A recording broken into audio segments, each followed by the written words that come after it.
Ďakujem pekne. Moje meno je Kateřina Vientusová. To je v poriadku, absolútne. Len uvádzam na správnu mieru.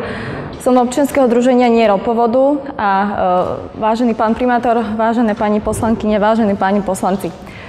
Položme si základnú a zásadnú otázku. Potrebujeme ropovodné prepojenie Bratislava-Švechat, potrebujeme ropovodné prepojenie, ktoré bude zásobovať ropou, ruskou ropou, rakúsku spoločnosť OMV. Potrebujeme ropovodné prepojenie, kde ani teraz nevieme povedať, či naozaj rakúska spoločnosť OMV bude plne čerpať tú kapacitu, ktorá mu bude poskytnutá, pretože taká zmluva ešte nie je a neexistuje. Potrebujeme ropovodné prepojenie, kde je síce technicky možné urobiť reverzný chod, ale už teraz vieme, že tá kapacita a prúdenie ropy opačným smerom, čiže smerom k nám, tam nie je. Potrebujeme ropovodné prepojenie, kde jeho výstavbou si ohrozíme najväčšiu zásobárnu pitnej vody v strednej Európe. Potrebujeme ropovodné prepojenie, ktoré bude prechádzať našimi chránenými územiami. Alebo potrebujeme ropovodné prepojenie, ktoré bude prechádzať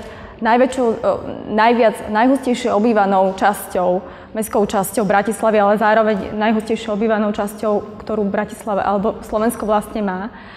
Toto sú otázky, na ktoré my hľadáme odpovede. Sú to základné otázky a zásadné, ktoré by mali byť najskôr zodpovedané pred tým, ako budeme vôbec hovoriť o tom, ako ten projekt má samotný vyzerať. V súčasnosti sa my pýtame ešte ďalšie otázky, a to, kde je relevantná ekonomická štúdia. Pýtame sa otázku, kde je nejaká dopadová štúdia na životné prostredie a kde je otvorená diskusia k tomuto projektu. Je to z toho dôvodu, že projekt sa nachádza v nejakej fáze, ale v podstate je len na papieri. Ale už bolo minutých 11 miliónov eur na projekt, ktorý ešte stále neexistuje a nie je schválený.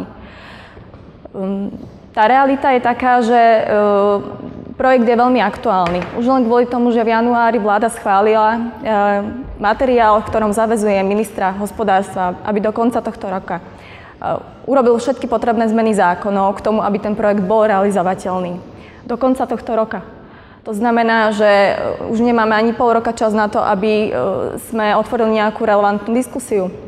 Ten projekt je veľmi aktuálny a závažný aj vďaka tomu, že v utorok bol schválený v druhom čítaní zákon o významných investíciách, ktorý okliešťuje právomoci miest a obcí, čiže aj vaše právomoci, a ktorý práve otvára cestu výstavbe takýmto projektom, ako je ropovodné prepojenie Bratislava-Švechat. No, ja sa pýtam, prečo tieto otázky sú stále nezodpovedané a prečo odpovede na tieto otázky nemá napríklad aj magistrát mesta Bratislava a nie sú o tom informovaní mestskí poslanci.